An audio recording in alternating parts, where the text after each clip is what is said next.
What's up, y'all? It's your boy Progress West, the flyest content creator with a tie on his head. And today, we're gonna find out if you should or should not watch the new Ant-Man movie. But first, leave a like on the video and press that cute little red button down there. It says subscribe. Hit that button. Let's get into it. After a low-rated Phase 4, it seems like the MCU may finally be losing its steam. What? No, this can't be happening. If we are gonna start Phase 5 off right, we need a hero. We need someone courageous, cunning, with broad shoulders that can carry a whole phase. We need Star-Lord. Who? Star-Lord, man. Legendary outlaw.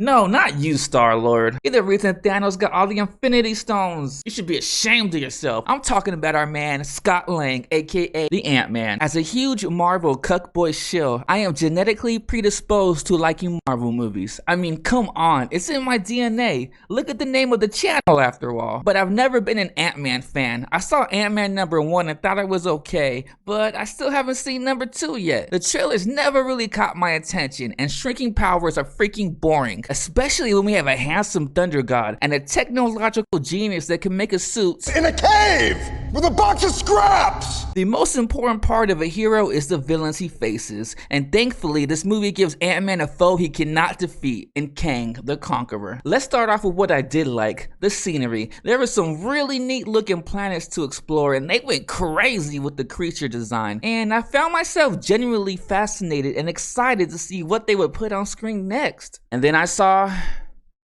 him.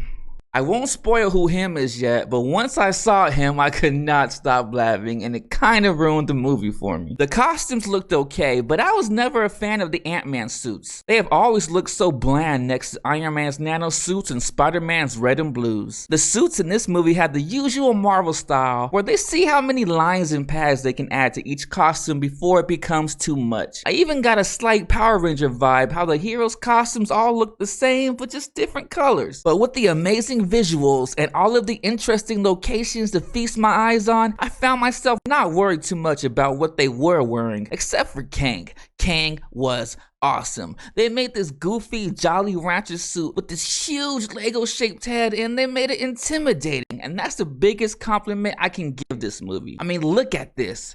Look at it. This suit should not work in live action, but it does. I demand that whoever designed this suit works on Dr. Doom when we finally get him added to the MCU. I swear, I will riot if they don't. As somebody that wasn't a huge fan of the Loki show on Disney Plus, I was not looking forward to seeing Kang in this movie. Jonathan Majors played the final boss in that show as a goofy cornball, and I was not in the least bit interested in seeing where else they take this character. But in this movie, I found him overall enjoyable. You can tell that Jonathan is having a blast with this character, and it makes him a joy to watch. Unfortunately though, this character is kind of lackluster. This is supposed to be the new big bad villain of the MCU, and he can't even beat Ant-Man. You're telling me he faced the worst Avenger and got his ass kicked? What? And this is who we're supposed to be scared of? But if you don't like Kang, this movie is going to drag on. Despite a 2-hour runtime, I felt like not much happened. There was a lot of padding that did not need to be in there, but thankfully Paul Rudd's charm was enough to keep me semi-invested. Watching Paul Rudd and Emma Fuhrman, who plays his daughter Cassie, is a delight, and their chemistry is believable as a father-daughter duo. Michael Douglas and Michelle Pfeiffer also return as Hank and Janet Pym, but they don't add much. Now, I can end the review right here, but I know you. I know you came to see what I hated about this movie. And without a doubt, the worst part of this movie to me was Evangeline Lilly's haircut. Now, I know.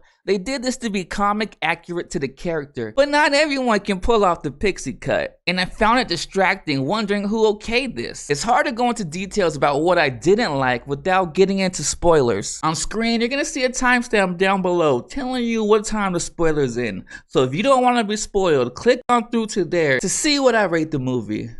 Are you ready? Are you ready?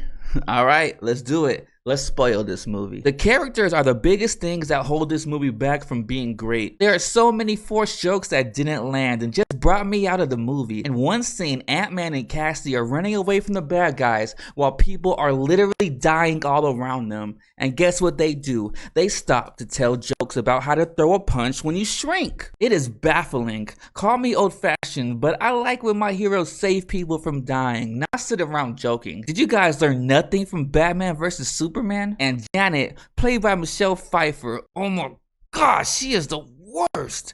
Every bad thing that happens because of her. The movie says Hope and Cassie have been asking Janet about the quantum realm over and over, but she still refuses to say anything. Even when they all get transported to another dimension, she still refuses to tell our heroes anything, even though their lives are in danger. If she would have just been like, hey, stay away from the quantum realm, there's this really evil bad dude that wants to destroy the multiverse, and we can't risk him getting out.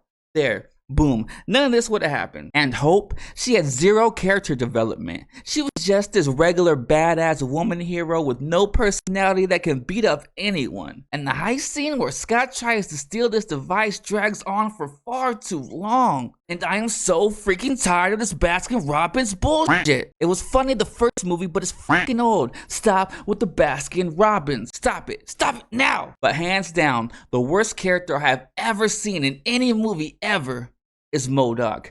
Every scene he was in completely ruined the immersion for me. You can tell the digital effects artists poured their heart and soul out making the different worlds and creatures. But when it comes to MODOK, they just threw a Snapchat filter on him and called it a day. Yes, I know he's a giant floating head, but MODOK can be done right. Look what they did in the Avengers game. They could have literally just copied this. But the worst, and I mean the absolute worst part about him was the end after he is defeated by Ant-Man's daughter. She tells him to stop being a dick, which is all the motivation he needs to become a good guy. Then, after he sacrifices himself to save everyone, our heroes gather around MODOK and are freaking rude to him for no reason. This man is laying there dying after giving his life for them, and they are making fun of him. God, I'm so tired of all these damn jokes. And Kang, Kang was a big letdown. They spent the beginning of the movie treating him like he who must not be named, just to have him lose to ants.